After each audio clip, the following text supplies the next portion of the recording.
Olá, confrades e amigos, eu sou Genilson Paes Soares, atual presidente do Instituto Histórico e Geográfico de Campos do Goytacazes, RJ. É com muita alegria que estamos realizando a gravação desse vídeo para marcar a importante data de 19 de julho de 2020, quando comemoramos 40 anos de fundação do nosso Instituto. Farei agora um breve relato da trajetória histórica da instituição, que começa com a fundação em 19 de julho de 1980, feita por um grupo de estudiosos de história da cidade, capitaneado pelo jornalista Nilo Terra Areias. Nessa época, era parceiro dele também o médico Almeida Gusmão, que foi o primeiro presidente, e as reuniões eram feitas na sede da Academia Pedralva de Letras e Artes, no Palácio da Cultura. Já em 7 de setembro de 1980, saiu o primeiro número do Boletim Oficial, que se chamava O Século. Em 19 de julho de 1982, Nilo Terra Areias é eleito como segundo presidente da instituição, mas uma fatalidade o tirou. Ele falece em 13 de outubro do mesmo ano. Incentivado pelo campista João Rodrigues de Oliveira, o escritor e memorialista Valdir Pinto de Carvalho, vocês estão tendo a oportunidade de ver a imagem dele agora, que fez parte da primeira diretoria, retoma as atividades do Instituto em 19 de julho de 1991 e passa a funcionar no antigo prédio da Biblioteca Municipal na Praça do Santíssimo Salvador, hoje Museu Histórico. Essa foto é importantíssima, que mostra Valdir com toda a sua diretoria na época, quando ele restabeleceu o Instituto, né? Nós temos a presença de Jorge Renato Pereira Pinto, na ordem, né, da esquerda para a direita, o saudoso médico doutor Almeida Gusmão, Ebson Freitas, o próprio Valdir de Carvalho, Silvia Paz, Walter Siqueira, Marília Bulhões, doutor Wellington Paz e o nosso querido Osório Peixoto. Após alguns anos sem atividade, em 19 de julho de 2013, uma assembleia realizada no Museu Histórico de Campos restabeleceu a instituição com a denominação de Instituto Histórico Geográfico de Campos dos Goytacazes, né? Aí vocês estão vendo fotos na época da assembleia, né? Nós recebemos na época a presença do historiador Paulo Knaus.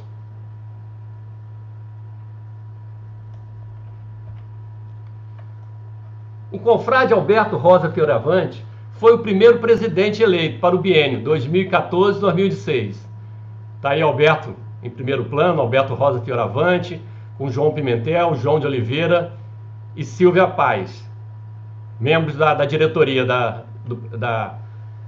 desse biênio 2014-2016. Já para o biênio 2016-2018, foi a vez da historiadora Silvia Márcia Paz assumir a presidência da instituição. Está aí a fotografia, a imagem da posse dela em 2016. E, finalmente, em 2018, eu assumo a presidência do Instituto, né? Está aí a foto nossa da posse, junto com a diretoria, e todos exibindo as suas carteirinhas.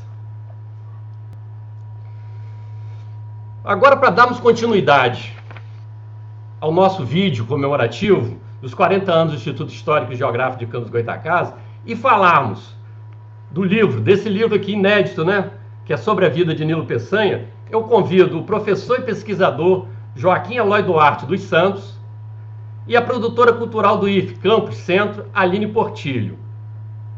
Boa tarde, Joaquim, boa tarde, Aline. Boa tarde, uma saudação a todos aí de Campos.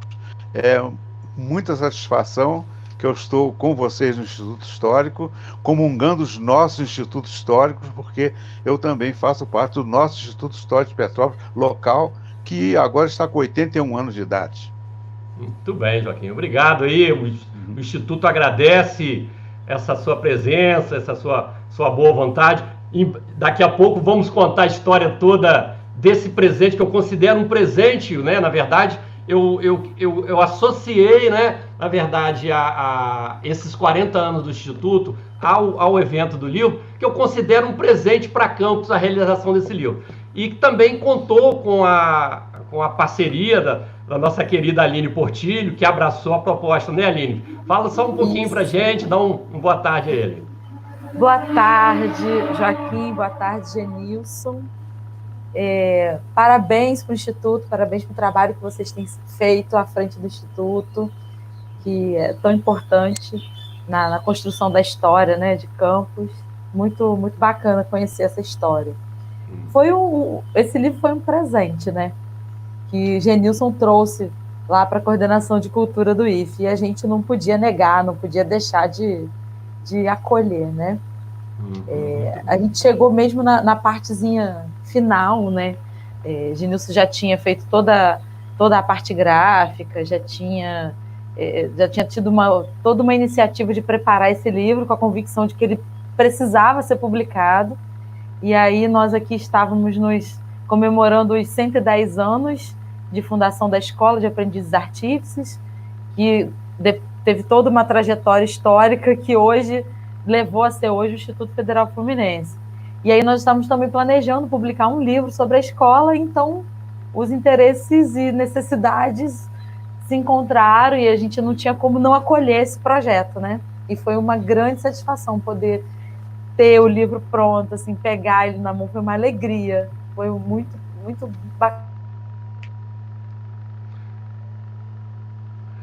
Muito bem, Aline.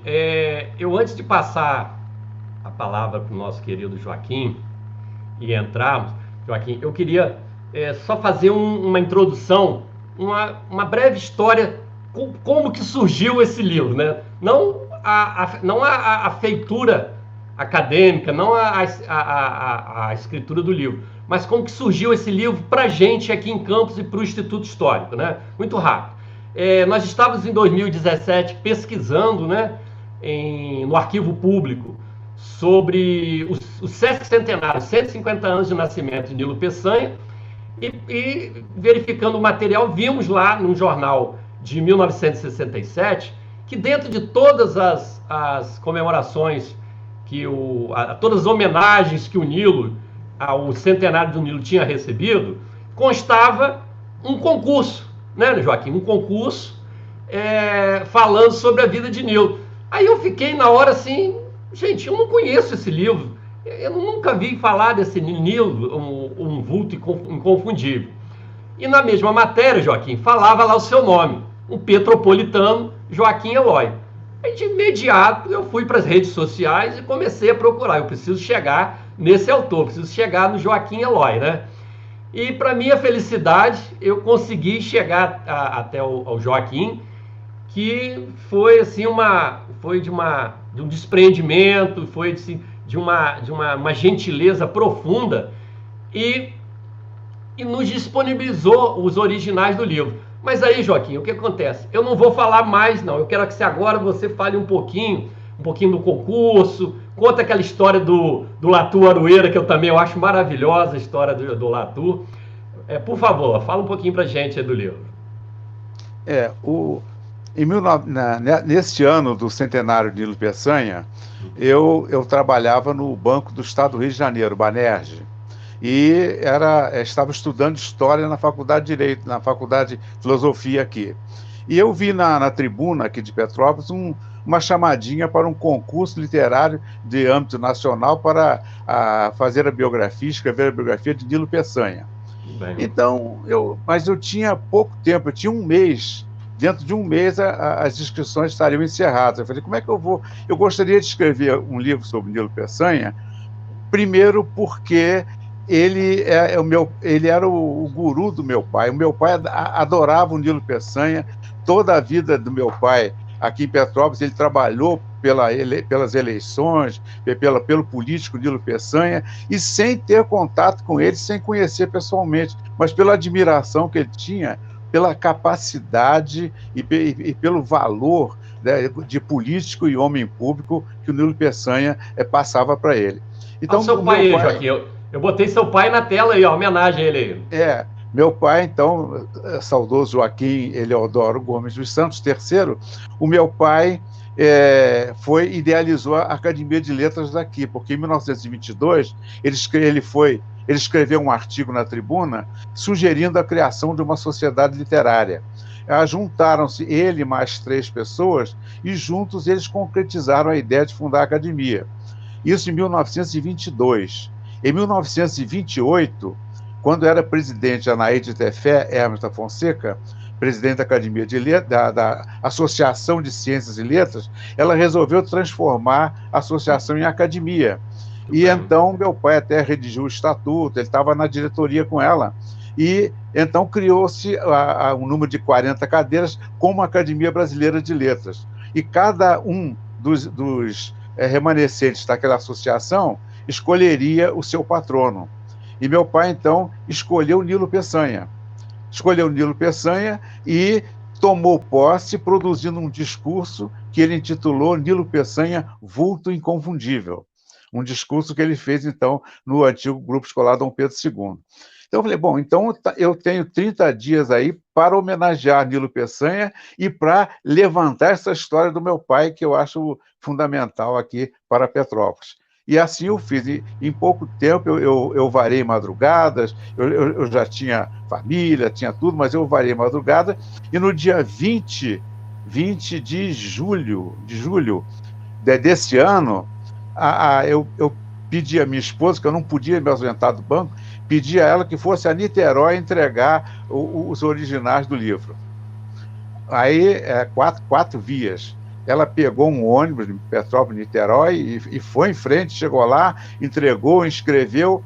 Era a inscrição número 5. Haviam sido oferecidos 5 trabalhos para que fossem julgados pela comissão julgadora, que eu não sei nem quem era. E eu fiquei aguardando até, de repente, nem cuidei muito do assunto. Falei, eu não tenho chance, é nível nacional, não vou ter chance de ganhar coisa nenhuma. Quando veio, um tempo depois, de surpresa, a notícia de que eu havia ganho o primeiro lugar e tinha direito a um prêmio de 2.000 cruzeiros, era uma coisa assim, negócio de dinheiro, eu não sei bem, 2.000 cruzeiros, e a edição do livro, o prêmio. Opa, eu vou ter o meu primeiro livrinho publicado, né? Esse livrinho aí não é diminutivo, não. É porque eu achava pequeno na época. Bom, mas aí veio o resultado e eu fui convidado num dia determinado, que eu não lembro qual foi, a ir receber o prêmio. Então eu cheguei lá, fui atendido pelo Monerá, Solon da Ponte, Gastão, um de Teresópolis, um poeta, Gastão, e então me deram um cheque naquele valor e me disseram, olha, vamos editar o livro, o senhor aguarda que vai sair o livro. Tá, tudo bem. E eu fiquei aguardando por cerca de 50 anos, porque o livro nunca saiu, né? Nunca saiu, nunca entrou para o prelo. Mas eu tinha batido 4 cópias à máquina com carbono, 5 cópias, e mandei 4, que era o exigido. Então eles me pediram e queriam fazer a edição do livro, se eu podia mandar mais uma via. Eu acho que eles tinham perdido as outras. Então, é o governo do estado do Rio de Janeiro, né? Então, eu mandei essa cópia que eu tinha em meu poder e fiquei sem nada. E nunca mais vi coisa nenhuma. Nunca mais vi livro, vi nada, né? E ficou por isso mesmo. Aí botei lá no meu currículo que eu ganhei o prêmio, mas que o livro não havia sido editado e pronto. Esqueci desse caso e ficou por isso mesmo. Mas um dia, o Latur Arueira, né, que havia assistido uma peça de teatro que eu fiz lá em Niterói, eu tinha feito uma peça de teatro lá, A Noite Teresa Cibalena, eu, minha filha Janine, que está aqui do meu lado, nós éramos os artistas principais da peça. O Latur foi assistir. E no final, ele foi me cumprimentar o elenco, me cumprimentar e tal, puxa, e tal, e ficou, então, um conhecido meu, eu não digo que fosse um amigo, porque nós estávamos distantes, mas um conhecido meu. Então, ele soube que eu andava à procura desse livro, e ele um dia me escreveu uma carta, eu tinha a carta, ele dizendo assim, olha, Joaquim Eloy, eu era da comissão e foi dado à comissão o direito de guardar o exemplar que ele estava julgando, e eu tenho esse exemplar. Você quer ele? Eu falei, não quero não, agora é tarde demais. Ou seja, nada disso aconteceu. Eu disse, não, manda correndo. Manda correndo. Ele postou no correio, eu recebi aqui e guardei. Até que veio um tal de Genilson, não sei das quantas aí de campo, que diz que ele fez uma garimpagem aí, parece que ele é arqueólogo bibliófilo, uma coisa assim, e redescobriu o livro e está lançando o livro para a felicidade minha enorme. Eu nem tenho palavra. Olha que o Genilson disse que eu tenho uma certa habilidade em falar por causa do teatro, mas esse papel que eu estou fazendo agora está difícil, porque o agradecimento é uma coisa muito, muito difícil, né? Muito difícil o agradecimento. Mas eu tô em estado de graça com o Genilson, com você, Aline, com Campos, né? De quem eu tenho boas lembranças, de bons amigos que eu fiz de Campos, e até eu vou citar um deles que eu conversando com o Genilson, eu falei, cita porque foi uma grande personalidade de Campos, o deputado Walter Silva, que foi meu colega da Faculdade de Direito. Nós estudamos 5 anos aqui na Faculdade Católica de Petrópolis, curso de Direito, de 1954 a 1959. E o Walter foi um amigo que eu tive aqui, um amigo de todo mundo, pessoa distintíssima, e depois que nós nos formamos, eu nunca mais vi o Walter, né? Então, eu homenageio a todos de Campos aí, nessa passagem dessa história toda, eu homenageei através do Walter Silva, sim, que é uma figura que eu acredito esteja inserida na história de Campos com muito carinho, né? Olha, Joaquim, Pergunte. Que interessante essa sua fala, né, para mostrar o seguinte: o Latour Aroeira era uma figura também impressionante. É um jornalista sempre ligado com as questões culturais, as questões históricas de Campos, né? Latour Aroeira foi um parceiro de um bibliófilo que tem em Campos, que é muito meu amigo, e também é meu confrade no Instituto Histórico, também na Academia Campista, que é o Wellington Paes. E o Latour, ele guardava isso mesmo, é igual o Wellington Paes, ele guarda tudo que é da história de Campos, todo folheto. Então, que sorte, né, que nós tivemos, né, Joaquim, do Latour ter preservado esse original, né? Como que o universo, né, ele tem esses meandros, tem esses contornos, né? Parece, o universo conspira contra, mas chega uma hora que ele conspira a favor também, né, Joaquim? Eu vou até contar uma historinha do Latour para você ver a figura que ele era. Eu, nessa época, eu me tornei presidente da Academia Petropolitana de Letras, e então eu mandei uma carta para o Latour, indicando-o para ser nosso sócio acadêmico correspondente, né? E ele me respondeu, sabe o quê? Não, eu me sinto muito honrado, mas eu tenho uma irmã que escreve umas poesias, ela tem uns folhetos, ela tem uns trabalhos bonitos, e eu gostaria que ela fosse. Não me coloca minha irmã como membro correspondente da Academia Petropolitana. Olha como esse homem era. Ele não queria a glória para ele, ele queria a indicação da irmã, e eu cumpri religiosamente. Ele deixou de ser nosso associado, mas a irmã dele entrou no rol distinto dos nossos acadêmicos correspondentes, né? Então, pode perguntar. Tá. Antes de prosseguir com você, Joaquim, porque tem muita história para eu conversar com você. Eu vou querer... tem muita história. Eu vou querer um pouquinho... eu vou querer um pouquinho da participação de Aline, né, Aline? Falando da questão de quanto o Nilo Peçanha é importante, como que o Nilo Peçanha ele é reverenciado, até porque ele foi o criador, né, das escolas, né, de aprendizes artífices, né, em todo o Brasil, mas como, né, que o IFE, né, é todo identificado com o Nilo, né, em Campos. Nós tivemos a oportunidade, né, Aline, de levar aquela exposição do Sesc Centenário de nascimento dele para o IFE, ficou lá praticamente um ano, né? Então eu queria só que você falasse um pouquinho, né, como que você percebe os alunos aí, como que é o olhar das pessoas de pertencimento, de um vulto, né, nacional, como é o Nilo Peçanha, dentro da escola. No tempo em que eu lecionei na universidade, no curso de História, eu dava História do Brasil, eu fiz umas 3 ou 4 aulas sobre Nilo Peçanha.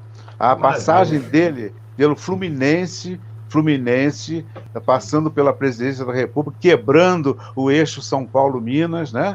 E preparando o país para uma nova era, que veio depois com o Hermes da Fonseca, e depois o Nilo abraçou a causa do combate na guerra, né, como ministro. Então, eu me demorei nisso, e eu tenho a impressão que eu calei fundo nesses meus alunos que passaram a integrar o nome de Nilo nos seus nas suas aulas, né, como professor de história que são. Eu acredito que foi feito um trabalho sobre Nilo Peçanha, que meu pai já vinha fazendo, porque eu até recolhi uns artigos que ele escreveu sobre Nilo Peçanha. Ele escreveu sobre Nilo Peçanha. Quando o Nilo Peçanha faleceu, ele comprou todos os jornais da época, eu tenho todos eles, à noite, Correio da Manhã, Diário Notícias, todos eles noticiando a morte de Nilo Peçanha. Ele adquiriu os livros que falam de Nilo Peçanha, então eu tenho impressões da Europa, um exemplar, e está autografado pelo Nilo para ele. Muito bem. Tenho o famoso livro verde. Meu pai conseguiu o famoso livro verde, que conta toda a trajetória do chanceler Nilo Peçanha no Ministério das Relações Exteriores. Um livro que é raríssimo e que poucos biógrafos dele citam a sua participação da guerra, porque não conhecem esse livro. Eu tenho um exemplar desse livro. É inédito para mim, Joaquim. Eu não conheço esse livro, tá? Olha que eu tenho quase tudo de Nilo, né? Mas para mim é inédito, né? É inédito. Então, eu acredito que eu ganhei esse concurso justamente por isso. Eu fui às fontes primárias. Eu fui a este livro. Para falar sobre esse chanceler, eu fui no livro transcrevendo a documentação desse livro sobre do Nilo Peçanha, do Rui Barbosa, que eles foram parceiros nisso. Eu fui direto no Tolentino escrever uma obra memorável sobre o Nilo Peçanha, editada aqui em Petrópolis, que eu acho que pouca gente tem, né? E fui nesses recortes de jornais da época todos, sem sair de casa. Eu tinha tudo em casa. Eu não saí para pesquisar nada para esse livro. Eu fui lá no estande do meu pai lá e fui tirando esse, e escrevi o livro. Então, essa é a história do livro. Muito bem. Agora, Joaquim, nós vamos ouvir, a Aline também, ela vai dar uma fala, vai falar um pouco também, esse sentimento, né, do Nilo, né, no IFE Campus, né, Aline?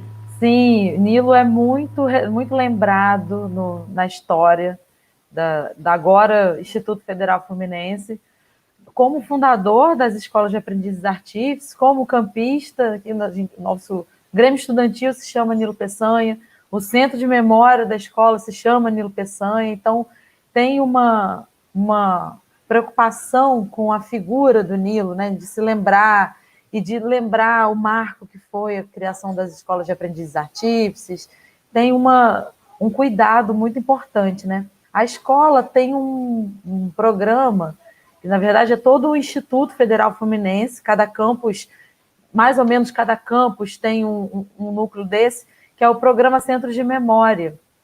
E aí, o nosso Campus Centro, que é aqui em Campos, Goytacazes, a gente cuida de algum material histórico, né, da trajetória da escola, a gente cuida da preservação de alguns documentos que chegaram até nós, de alguns objetos, e sempre é muito marcado como o pioneirismo do Nilo Peçanha na criação das escolas de aprendizes artífices foi fundamental para a história que a gente construiu. Então, é um cuidado com a memória, localizar a figura dele, né, a importância da figura dele, e sempre marcar, né, essa importância. Então, isso é feito institucionalmente, através dos programas, mas isso é feito também espontaneamente pelas pessoas. Isso é uma figura muito cara, afetivamente, para as pessoas ainda hoje. Verdade. Inclusive, a publicação do livro foi possível dentro desse programa do Instituto, que a gente tem um plano de cultura, e dentro do nosso plano de cultura, uma das suas diretrizes é fomentar a memória local, não apenas aquela que diz respeito à escola, mas aquela que dialoga com a territorialidade. E aí o livro foi maravilhoso porque fala da nossa memória, né, falando de Nilo Peçanha, também a gente se sente contemplado, como estivesse falando da nossa história, dialoga com uma instituição importante de Campos, dialoga com o professor Joaquim lá em Petrópolis, então a gente conseguiu construir uma territorialidade a partir da publicação desse livro, que é um dos nossos princípios de atuação, é por isso que a gente existe, por isso que a gente faz esse plano de cultura. Muito bem, que bom que as coisas, né, Joaquim, se acabaram se encaixando. Uhum. Aqui o Nilo, ele tinha uma casa aqui em Itaipava, né? E ele quando o Petrópolis foi capital do estado, de 1894 a 1903, ele não foi governador do estado aqui, mas ele teve uma influência muito grande e ele estava sempre aqui. E nós temos uma rua central de Petrópolis com o nome dele, nós temos uma erma dele em praça pública. Aliás, o Genilson me mandou uma fotografia que ele tinha aí em Campos, que eu nunca tinha visto, na inauguração dessa erma, onde aparece meu pai lá no fundinho da fotografia. Provando que ele foi aí. Entendeu? Então, eu acredito que esse trabalho que eu fiz sobre Nilo Peçanha, não fui eu que fiz. Eu roubei do meu pai. Porque aquele discurso que ele fez, Nilo Peçanha vulto inconfundível, ele fontes, só que fez um tamanho diminuto de discurso, e que eu então transformei em livro. Mas foi uma homenagem que eu fiz a Nilo, a Campos, e por que não, a meu pai, porque ele foi um grande escritor também. Muito bem. Okay. Joaquim, o seu livro, obviamente, é um livro premiado, né? Foi um livro que fez parte o prêmio fez parte das comemorações, né, do centenário. Centenário. E só recapitulando um pouquinho a história. 50 anos depois, né, Joaquim, no Sesc Centenário, o livro, como a Fênix, ressurge, né, das cinzas, né? Ressurge. Eu queria registrar também que você, gentilmente, deixou eu colocar um pedaço da minha pesquisa sob forma de iconografia no livro, para ilustrar o livro, e uma pequena pesquisa que eu fiz de documentos da vida pessoal do Nilo, né? Eu também botei uma pequena pitada, peguei uma pequena carona nessa grande obra sua, porque eu entendi que seria importante também dar luz a essas informações. São informações que pelo que eu pesquisei em toda a bibliografia do Nilo e dos biógrafos que escreveram sobre o Nilo, eram desconhecidas, né? Porque a maioria das biografias de Nilo são da década de 1960, né? Então, para minha felicidade, né, eu tive a oportunidade de conhecer mais algumas coisas, algumas particularidades, né? Pesquisar mais algumas particularidades da biografia dele, né? Porque a biografia oficial dele, que é do Brígido Tinoco, ela basicamente ela se sustenta toda no depoimento, né, oral da Anita Peçanha. E a Anita, obviamente, como esposa do Nilo, sabia basicamente toda a vida dele, mas a Anita não tinha acesso naquela época, o que a gente tem hoje, né? E você sabe que eu vou falar, e a Aline mais de todos que estão em casa, que é o seguinte: a questão da digitalização, as hemerotecas que hoje estão disponíveis, a palavra-chave, né, Joaquim, que na hora de você fazer uma pesquisa, e para minha felicidade, né, eu alcancei a geração digital agora, todas essas ferramentas importantes para o pesquisador, você é um pesquisador, você sabe disso, eu achei algumas novidades, que eu falei, não, essas novidades tem que vir à luz, né? Claro, principalmente a questão da escola primária dele, porque a Anita, a viúva, dizia que ele estudou numa escola particular, e eu sempre falo isso nas palestras, quem me convida para falar sobre a vida de Nilo, eu falo, Nilo, pela condição social do pai dele, o pai dele não tinha condição de dar uma escola particular para ele. E ele foi um brilhante aluno de uma escola pública. E o nosso monitor, nosso histórico monitor campista, está lá nas suas páginas, as notas que ele tirou em aritmética, todo o currículo estudantil dele, da escola do professor Eliodoro, né? Que era uma escola pública do Beco. Então, é isso que é o gratificante, Joaquim, Aline, gratificante para o pesquisador. Achar essas coisas, levar esse conhecimento para as pessoas e contar com, né, o espírito, né, de grandeza do Joaquim Eloy, também inspirado no espírito de grandeza do Latour Arueira, de deixar eu colocar no final da sua obra essas pequenas informações que eu acho que é de grande importância, que vai ficar para as próximas gerações, que vai continuar pesquisando a vida do grande vulto Nilo Peçanha. Olha, então é só isso que eu gostaria muito de registrar. Enriqueceu muito, e nós historiadores somos eternos caronistas, nós vamos de carona em tudo, né? E sabendo não fazer aglomeração dentro do ônibus para não pegar qualquer coisa errada. Né? É isso aí. Não é isso? É verdade. Está correta? Então, é verdade. Então, eu vou... Me dá aqui o... Quer ver? Quer mostrar uma... Cadê o...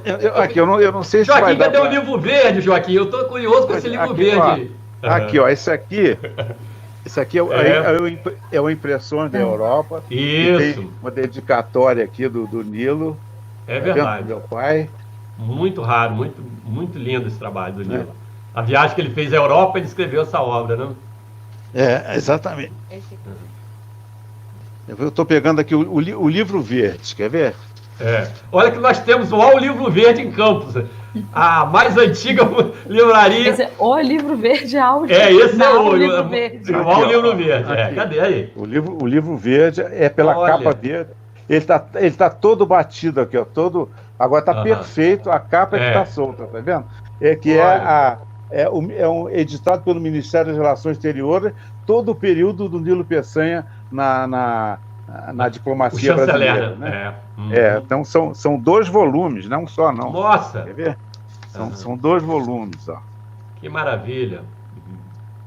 E essa possibilidade de dar acesso ao público, né? Tanto à obra quanto ao material resultante da sua pesquisa, de Nilson. Isso é o nosso trabalho, para isso que a gente está aqui fazendo centro de memória, fazendo política, de cultura, para que as pessoas possam conhecer esse material fantástico, né?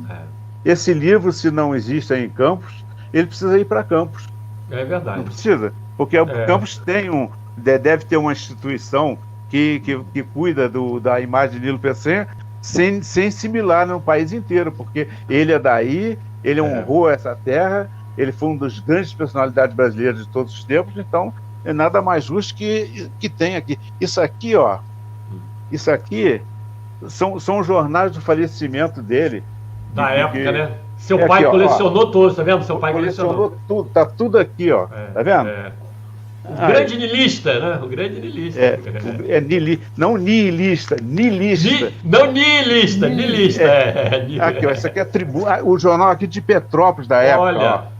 Tá vendo? Olha que beleza de reportagem. Aqui, ó. Agora tá tudo furadinho, ó. Tá vendo? É o tempo. Não tem jeito. Teve umas traças ali que... Mas, Joaquim, você tem um acervo maravilhoso, né, Joaquim? Isso aqui é o pôster do concurso, ó. Pôster do concurso. Esse nós ganhamos uma cópia, né? Tem uma cópia lá no Centro de Memória, sim. Eu te dei, né? Muito esse obrigada. Aqui é o original que o Latour me devolveu e que tem aqui o carimbinho da inscrição número 5, que eu... Né? Agora são pseudônimos, Joaquim. Tem um pseudônimo aí, não tem? O meu pseudônimo eu botei Nil. Nil! Nil. Porque antes de Nilo, eu era Nil. Você é Nil, eu jogava Nil. Nada. Nil é nada. Então, eu fico pensando na importância do trabalho das pessoas que olham para esses documentos e guardam. Como é importante esse trabalho de olhar para esses jornais, para uma cópia do seu livro que teve com a banca, a pessoa olhar, reconhecer o valor e guardar. A gente não deixar se perder esse tipo de documento é fundamental para esse tipo de trabalho acontecer depois, né? Pois é, e meu pai parece que estava adivinhando que ia acontecer alguma coisa desse tipo, porque ele guardou, aliás, ele guardou muita coisa. Eu tenho um arquivo da história aqui da região de Petrópolis, é impressionante. Eu tenho uma biblioteca de quase 10 mil livros, né? Só sobre história. Então, eu quando pesquiso, eu quando estudo, eu quando dou aula, eu não vou para as bibliotecas, eu puxo o livrinho da prateleira, né? Isso aí é fundamental, porque se vai às fontes primárias, que é a coisa mais importante na pesquisa, é você apresentar coisas novas, discutir fatos novos, né? E eu acredito que esse livro ganhou esse prêmio justamente porque eu usei uma documentação inédita, né, que eu não tinha visto em outro lugar. Né? Então, é uma contribuição que estamos nós todos aqui, o Instituto Histórico de Campos, fazendo essa publicação. Ele não só me honra, como honra também a cultura fluminense, porque tirou do ostracismo uma obra que vai ajudar muita gente daqui para frente na pesquisa sobre a história do Nilo Peçanha. Né? Muito bem. Então, isso é muito bom isso. Só estamos na expectativa, né, meu querido, de passar essa pandemia também, né, Aline? Para a gente marcar essa data para você vir autografar, porque a fila já está enorme aqui. Os confrades do Instituto Histórico, né? Sim. Não vê a hora de você vir a campo para você dar o seu autógrafo nessa obra. Não, e a fila na época não vai ter que ter aquele distanciamento de 1,5 metro, não, né? Não. Vai ser tudo aglomerado. Vamos aglomerar. Vai ter vacina, vamos ter fé na vacina. Aí a gente aglomera. A gente espera, Joaquim. A gente espera, né? Nós somos uns resistentes, os heróis da cultura. Os resistentes.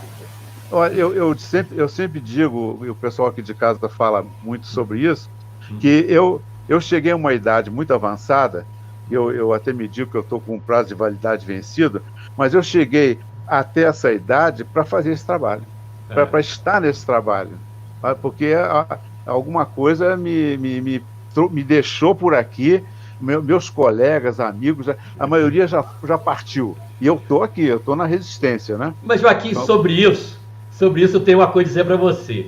Você se define como um eclético.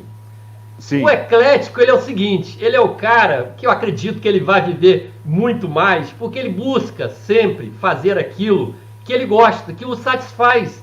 Você diz que você já foi bancário, você já foi bacharel em direito, você é historiador, você já foi professor, você é escritor, você já foi ator, continua ator, mas sempre buscando fazer aquelas coisas que te dessem satisfação, que satisfazia a sua alma, que te dava alegria do seu coração, né? É por isso que você é essa pessoa adorável, Joaquim. Você faz o que você gosta e faz o bem, né? Isso que é importante, né?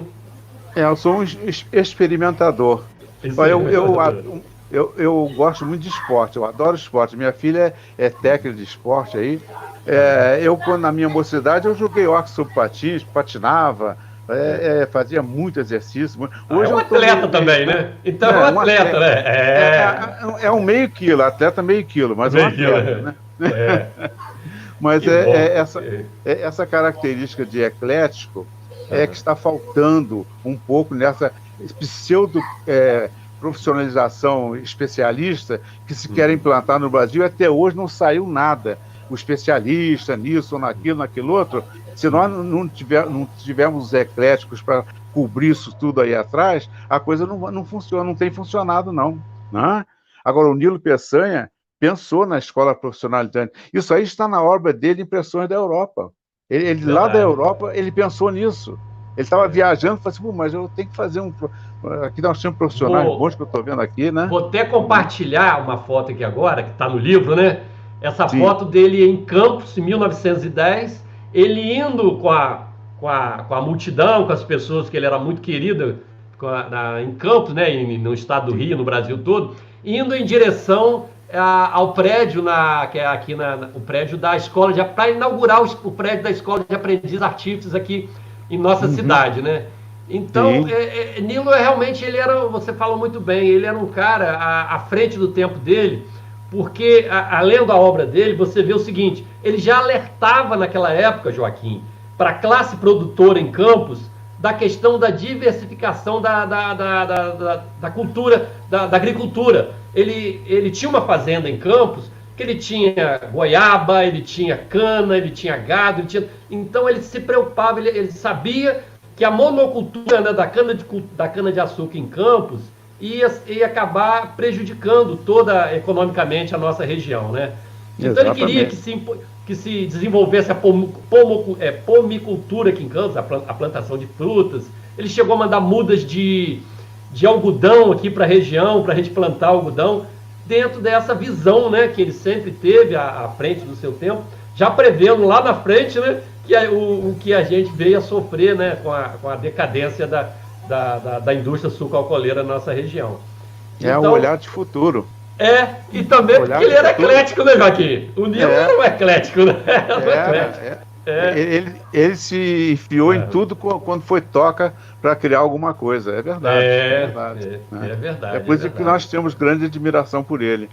E não estranhe ninguém que um petropolitano tenha escrito sobre Nilo Peçanha, porque como diz as biografias dele, todas falam mais ou menos desse tipo, que Nilo Peçanha extrapolou de seu estado para ganhar a consideração de todo o país, né? Então ele não é mais um ser fluminense ou campista, ele é nacional, ele é da nossa cultura, e em qualquer parte do país há uma homenagem a Nilo Peçanha. Em qualquer cidade existe sempre uma homenagem a Nilo Peçanha. Ao Nilo Peçanha, ao Barão do Rio Branco, essas pessoas que foram exponenciais no seu tempo, né? O Nilo Peçanha ombreava na chancelaria, ele ombreou-se ao Rio Branco. O meu pai fala nisso, eu cito até no livro, que os dois foram os grandes chanceleres daquela época, o Nilo Peçanha e o Barão do Rio Branco, cada um no seu tempo, né? Isso aí tem que ser visto, estudado e cultuado, porque é a nossa história, né? É verdade. Certo? E hoje, hein, Joaquim, eu queria um pouco a sua opinião sobre um detalhe. Hoje se fala muito essa questão, que Nilo Peçanha foi o primeiro presidente negro do Brasil. Outro dia eu estava ouvindo uma fala da professora Mary Del Priori, que ela dizia o seguinte: gente, Nilo Peçanha, quando ele exerceu os cargos políticos mais importantes da sua carreira, a população brasileira, praticamente, a maioria era pardos. E Nilo é um pardo. Então ela frisou, ele nadava de braçada nesse pessoal, nesse público, né, nessa população. Então não tinha aquela preocupação dele de se maquiar, de querer ser, claro, há um preconceito, você sabe disso bem, a Aline também teve oportunidade de ler sobre isso. O preconceito que Nilo sofreu foi o preconceito social, da questão econômica. Vinha de uma família o pai dele era um lavrador, né? E se casar com uma bisneta do Barão de Santa Rita, né? Então, o preconceito que Nilo sofreu foi nesse sentido. Agora, naquela época não se falava nessa questão de preconceito racial. A professora Mary Del Priori, ela pontua que essa questão desses conflitos de classe, essa questão marxista, começa mais na década de 70.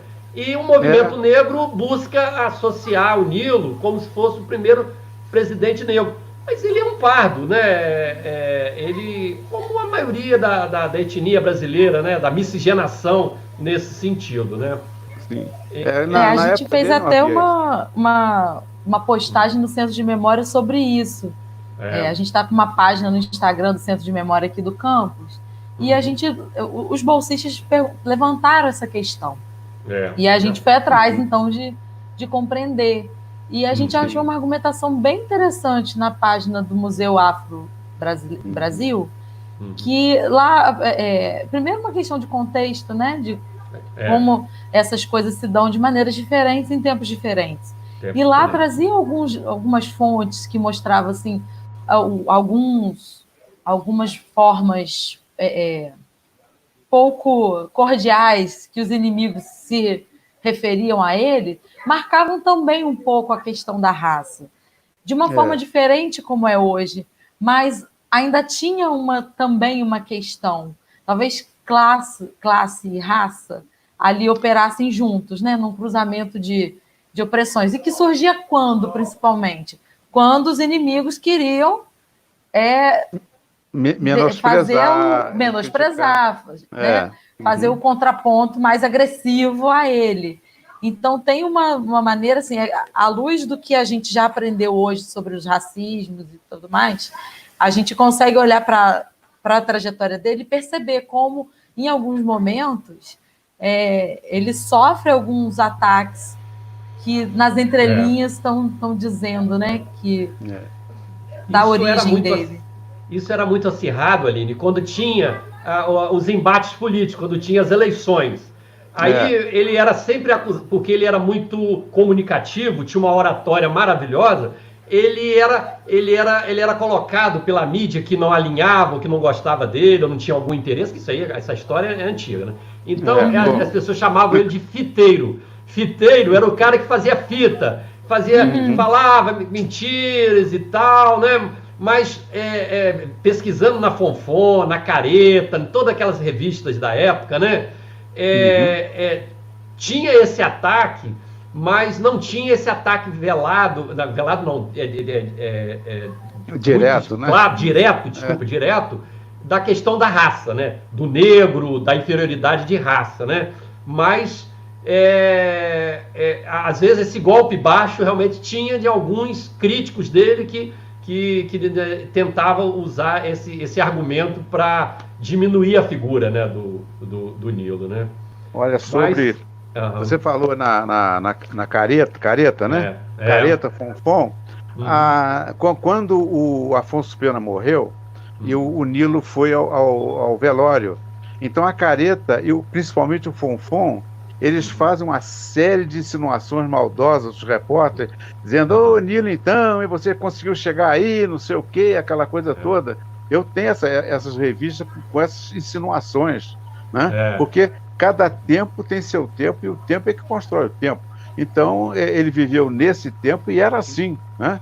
Agora, quando ele saía à rua, ele não estava sabendo se ele era pardo, que cor que tinha, nada disso, não. Ele era o Nilo Peçanha que os eleitores gostavam, que o povo seguia e que dirigiu esse país. Não tem nada a ver uma coisa com a outra. Essa coisa veio muito com o problema americano que deitou tudo isso aqui, né? E atrapalhou muito a nossa integração. Está atrapalhando até hoje. Está atrapalhando até hoje.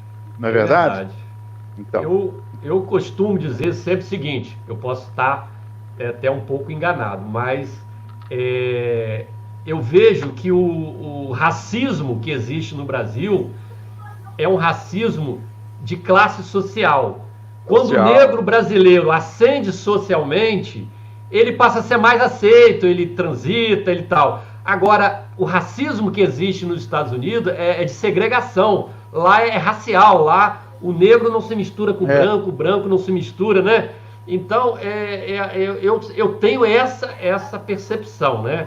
Apesar do seguinte, entender que a cultura, a educação no Brasil precisa avançar muito, até para poder a gente lidar com essa questão até de uma forma de cidadania, sabe? Quando a gente fala de racismo, a gente fala das famosas carteiradas que a gente sempre vê, sabe com quem você está falando, né? Então, essa questão, só a educação, Joaquim, vai transformar essa nossa sociedade e avançar nessas questões aí que eu também pontuei da cidadania e do nosso, vamos dizer, entre aspas, racismo, né? Mas olha, eu tenho um fato que é ocorrido comigo, com o meu grupo de teatro, muito interessante e que diz bem com isso.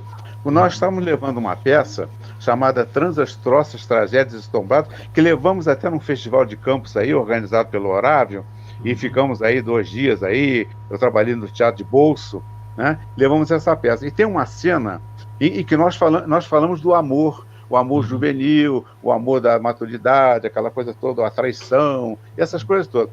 E uma das cenas, eu coloquei o Otelo, né, o príncipe Mouro de Veneza, o Otelo, né? Ele fazendo aquela cena da morte da sua amante, né? E então eu inclusive eu pintei o rosto de negro, né? E estou fazendo a cena quando entra um ator nosso que é negro. Isso é do script, tá perfeito isso. Ele estava previsto. Ele entra e fala assim, para a encenação, porque eu quero fazer um protesto. eu sou aqui um ator negro, e me pintam esses baixinho gordinho aí de preto, botam ele fazer um papel de olho. Esse papel quem tinha que fazer era eu, e não sei o quê. Ele fez isso no primeiro dia, no segundo ele amarelou e não fez mais. Olha só. Isso dá uma análise muito profunda sobre esse problema. Não é verdade? É verdade. É um problema, porque assim. Olha só. A gente viveu séculos de escravidão, né? E esses séculos de escravidão construíram um abismo de desigualdades que a gente não trabalhou para recuperar até hoje, né? As poucas iniciativas que a gente construiu como sociedade para tentar acabar com os problemas, com a violência da escravidão, que deixa para gerações, eles ainda não foram suficientes. Então, assim, a percepção do racismo que a gente tem, ela precisa ser, a gente precisa observar a partir de quem sofre o racismo. Então, muitas pessoas vão dizer que não é bem assim, ascender socialmente não necessariamente vai livrar a pessoa de ataques racistas. Tantas histórias que a gente acompanha que, claro. né, que as pessoas, as pessoas brancas não aceitam com facilidade nenhuma, nem a ascensão social protege. Então, tem um debate de sociedade que a gente precisa fazer, que é de destruir esses mecanismos de propagar a desigualdade que continua. A desigualdade no acesso à educação, a desigualdade no acesso ao emprego, a desigualdade, enfim, nos meios de produção da cultura. Então, é muita desigualdade que a gente ainda precisa combater. É a desigualdade, né, Aline, com a mulher, né? Aí eu lembro o Nilo, né? Sim. Nilo foi o primeiro a aceitar, a primeira mulher a entrar no serviço público foi quando o Nilo Peçanha estava à frente, né, foi. Né, né, Joaquim, como processos históricos muito longos e que a gente ainda, como sociedade, ainda não parou para trabalhar de verdade contra isso, né? Então, eu acho que até essa percepção e o crescimento da luta contra o racismo e essa percepção da necessidade de valorizar o lugar do negro, a contribuição do negro na nossa formação como civilização, como povo, acaba que eu acho justo olhar para o Nilo e reconhecer, não, temos lá um presidente na nossa história que é como nós, que é negro. E aí se é pardo, se é negro, mas não, nós olhamos, então vamos valorizar a sua herança, né? Vamos eu acho justo que se permita olhar para o Nilo e recuperar uma trajetória dele que não é de um homem branco, de elite, né? Como é da tradição. Eu acho que tem a ver também com essa descoberta nossa como povo, de que a gente precisa olhar para a questão do racismo com mais seriedade. Então vamos reconhecer os personagens, né? Como negros, e como tem um processo histórico nisso também. Tem. Aqui nós sempre lidamos muito bem com isso, porque o meu pai foi presidente durante 30 anos da Escola de Música Santa Cecília. E então o maestro do coro e da orquestra era o professor Dioclésio Damasceno de Freitas, que era um negro retinto, uma dama, um cavalheiro, uma pessoa fantástica. Todos adoravam ele, né? Quando ele faleceu, meu pai fez um discurso no cemitério para ele, imenso, né? E quando eu nasci, meu pai levou o Dioclésio para ser testemunha do registro do cartório. Eu tenho esse testemunho do Dioclésio que eu nasci, estou registrado lá. Então, a gente tem que se libertar realmente disso aí e entender que a igualdade é de todos, não tenho dúvida disso. E o Nilo pode não ser a bandeira de hoje ideal, porque ele não estava nem aí para ir, a sociedade é diferente, é diferenciada, mas é realmente uma bandeira. O Nilo é uma bandeira, né, porque ele quebrou aquela política do café com leite, ele quebrou uma estrutura social sem conseguir atingir certo objetivo maior, mas pelo menos ele alertar e hoje contribuir até dentro desse movimento para essa igualdade nossa. Então, vamos venerar e divulgar Nilo Peçanha. Muito bem. Ok? nosso papo, né? Eu acho que está chegando ao fim. Eu acho que o que eu desejo para todos aí, para vocês, obviamente, primeiro é saúde para todos. Nós estamos, graças a Deus, estamos vendendo saúde, né, Aline, né, Joaquim? Torcemos para passar essa pandemia o quanto antes, para podermos estar aqui, né, juntos, pessoalmente. Sim. Mais uma vez reverenciando a figura, né, do Nilo, né, Sim. Nós estamos até com uma proposta que está no Senado, né, de fazer uma homenagem, uma justa homenagem ao Nilo, que é dar o trecho, né, Aline, né, ao trecho do estado do Rio, vai se chamar trecho Nilo Peçanha, né? Não vai poder tirar o nome Mário Covas, né, que é a BR-101, o trecho que corta o estado do Rio de Janeiro, vai continuar sendo rodovia Mário Covas, trecho Nilo Peçanha. Tá lá parado, já tá tudo prontinho, sabe, Joaquim? Tá tudo pronto lá no Senado, só tá faltando eles botarem para votar, porque já tem todos os pareceres favoráveis, que seria o ideal que já saísse para esse ano, né, para a gente poder ter mais esse motivo para comemorar a imagem, né, relembrar a imagem. E não houve político brasileiro que tenha percorrido o estado do Rio como ele, na época do carro de boi, na época do automóvel muito caro. Hoje a pessoa de avião faz isso aqui à vontade, os políticos podem sair fazendo campanha, mas ele fez essas coisas, vamos dizer assim, a pé. Esse caminho de receber o nome dele é mais do que justo, porque ele fez esse caminho, ele percorreu esse caminho, né? Então é justíssimo. Muito justo. Foi atrás do... isso aí, justamente. Tem uma justificativa, né? Mais do que histórica, né, Joaquim? Mais do que histórica, né? É verdade. Contribuir, tá vendo? Contribuir para o processo. Olha só, eu vou encerrar aqui, primeiro agradecendo, né, ao IFE, Campo e Centro, na pessoa de Aline Portilho, ao diretor Carlos Augusto, a toda a instituição, né, que abraçou, né, o projeto, que acreditou na figura do Nilo.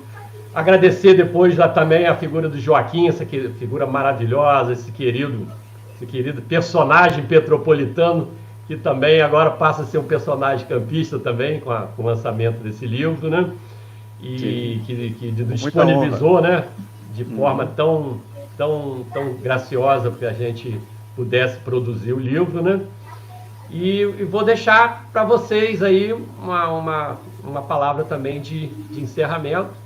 E em nome do Instituto Histórico, só tenho a agradecer e quero o mais breve possível estar junto com vocês dois e com todos os confrades, né, do Instituto, que estão ansiosos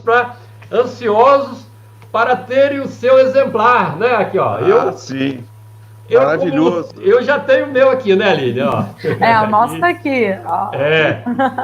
Joaquim já tá ali na mão, né? Tá na mão.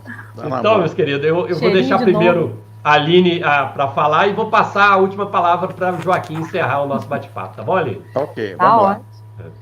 Muito obrigada, Genilson, por ter enxergado no IFE uma instituição parceira para esse empreendimento, desde aquela nossa primeira reunião lá no Senacan, onde fica a coordenação de cultura, né? Desde nossa primeira... A história do livro já é uma história, né?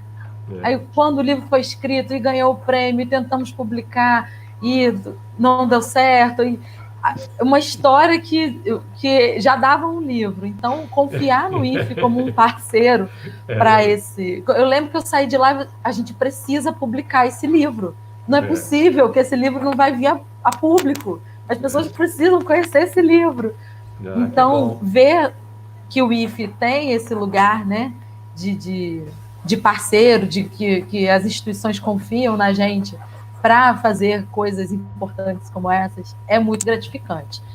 E também agradecer ao Joaquim, né, por ter recebido a gente, por ter, né, contado todas essas histórias, ter autorizado a gente a fazer, né, essa publicação, e colocar sempre que a gente está aqui para formar cidadãos, né? O IFE está aqui para formar cidadãos, a Coordenação de Cultura está aqui para formar cidadãos que parte da sua formação seja esse contato com as artes, com a cultura. Então, a gente está aqui realizando o nosso papel institucional quando a gente realiza esse livro. É uma grande satisfação saber que a gente está cumprindo o nosso papel, e isso aconteceu graças à oportunidade que vocês nos deram. Então, só tenho a agradecer, e contem com a gente sempre para essas empreitadas, que estamos aqui para isso mesmo. Obrigado, querido. Então, nessa fase de agradecimentos, de encerramento, eu também agradeço todo o empenho que vocês tiveram para a divulgação e publicação do livro, que era uma coisa que eu já não pensava mais, eu não esqueci, mas também nada pude fazer com relação à publicação do livro, e agradecer a vocês a sensibilidade de sentir que ele terá uma destinação boa na difusão da cultura de Campos, na cultura deixada por Nilo Peçanha, cultura política idônea, séria, laboral do Nilo Peçanha, para que, então, esse meu trabalho, 50 anos depois, né, que andou insepulto aí, não sei por que cargas d'água, coisas do nosso velho estado do Rio de Janeiro, agradecer a vocês terem levantado o livro, terem publicado o livro, e eu estou muito orgulhoso, muito agradecido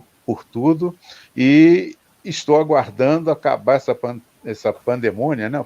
Pandemia, não sei o que é isso, acabar isso aí, porque eu quero ir até Campos aí para conversar, para falar com todos vocês sobre essa minha alegria e deitar, assim, pessoalmente, o meu agradecimento eterno pela difusão e publicação do livro. Muito obrigado a vocês. Eu queria encerrar mais uma vez agradecendo a participação de vocês e lembrando que essa nossa gravação, esse nosso vídeo, né, ele é comemorativo dos 40 anos de criação do Instituto Histórico de Campos, e dentro daquela máxima, né, que o Instituto Histórico faz aniversário, mas quem ganha o presente é Campos, né, porque eu considero que esse livro é um grande presente para a nossa cidade, para o resgate dos vultos campistas, que foi o nosso inconfundível Nilo Peçanha. Um grande abraço para todos vocês e até a próxima. Tchau. Até a próxima. Até a próxima.